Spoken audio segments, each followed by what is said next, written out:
al señor Miroslav Jenča.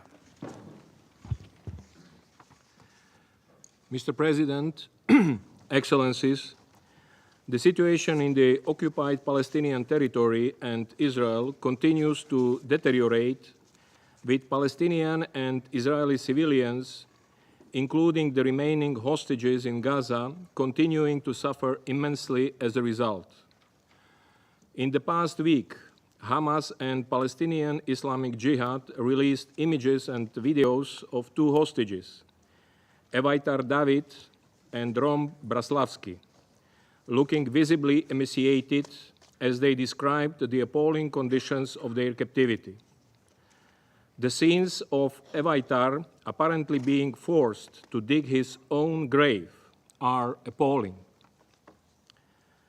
These images and their own accounts of their treatment have horrified us all. They are an affront to humanity itself. I would like to acknowledge the presence of Eli David, the brother of Evyatar David, who we will hear from shortly. Mr. David, please know that we at the United Nations recognize the profound pain and hardship endured by the families and loved ones of those who remain in captivity. Nearly 2 years have passed, with the immeasurable suffering and fear intensifying with every passing day. I am especially mindful that this week the Jewish community commemorated Tisha B'Av, a day of mourning and remembrance of historical tragedies endured by the Jewish people, a time that echoes with the pain of loss across generations. I pay tribute to your courage and determination, and I share your dearest wish for your brother and all hostages held in Gaza to be immediately and unconditionally released. Mr. President, Hamas and other Palestinian armed groups continue to hold 50 hostages, 28 of whom are thought to be deceased, in captivity in horrific conditions. Released hostages have relayed distressing accounts of deprivation, ill treatment, and abuse. Since 7 October 2023, Hamas and other armed groups have circulated dozens of videos of hostages, including statements made by hostages under duress and clearly suffering, including the most recent footage of Evyatar David and Braslavski. International law is clear.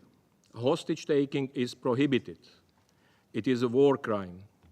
Those deprived of liberty must be treated humanly and with dignity and allowed to receive visits from the International Committee of the Red Cross. They must never be subject to ill treatment, abuse, or humiliation, as this would also constitute violations of relevant rules of international law. I reiterate the Secretary General's call on Hamas and other Palestinian armed groups for the immediate and unconditional release of all hostages. They must be freed now. Mr. President, the situation in Gaza is horrifying. It is unbearable. Palestinians are subjected to squalid, inhuman conditions on a daily basis. Since the beginning of the conflict, over 60,000 Palestinians have been killed, according to the Gaza Ministry of Health. Since the end of May, over 1,200 Palestinians have been killed and over 8,100 injured while trying to access food supplies, including in the vicinity of militarized aid distribution sites. The deaths and injuries continue to mount day by day, with no end in sight to the suffering. Israel continues to severely restrict humanitarian assistance entering Gaza, and the aid that is permitted to enter is grossly inadequate. Hunger is everywhere in Gaza, visible in the faces of children and in the desperation of parents risking their lives to access the most basic supplies. I would like to echo the Secretary General's condemnation of the ongoing violence in Gaza, including the shooting, killing, and injuring of people attempting to get food for their families. International law is clear. Civilians must be respected, protected, and never targeted, or deliberately deprived of food or access to other life-saving aid. Doing so is a war crime. Israel must immediately allow and facilitate a rapid and unimpeded passage of sufficient amounts of humanitarian relief for civilians in need to avert further suffering and loss of life. Mr. President, the latest reports regarding Prime Minister Netanyahu's possible decision to expand Israel's military operations through the entire Gaza Strip, if true, are deeply alarming. This would risk catastrophic consequences for millions of Palestinians and could further endanger the lives of the remaining hostages in Gaza. International law is clear in this regard. Gaza is and must remain an integral part of a future Palestinian state. As declared by the International Court of Justice in its advisory opinion of 19 July 2024, the State of Israel is under an obligation to cease immediately all new settlement activities and to evacuate all settlers from the occupied Palestinian territory and to bring to an end its unlawful presence in the occupied Palestinian territory, Gaza and the West Bank, including East Jerusalem, as rapidly as possible.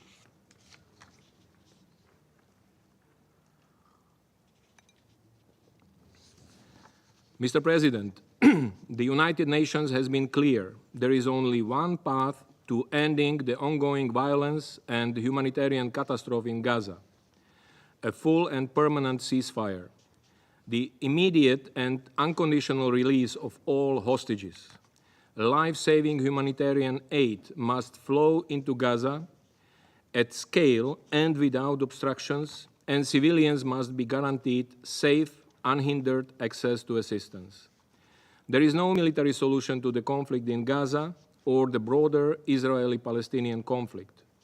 We must establish political and security frameworks that can relieve the humanitarian catastrophe in Gaza, start early recovery and reconstruction, address the legitimate security concerns of Israelis and Palestinians, and secure an end to Israel's unlawful occupation and achieve a sustainable two-state solution: Israel and a fully independent, democratic, contiguous, viable, and sovereign Palestinian state, of which Gaza is an integral part, living side by side in peace and security within secure and recognized borders on the basis of the pre-1967 lines, with Jerusalem as the capital of both states. Thank you. Agradezco al señor Jenča por la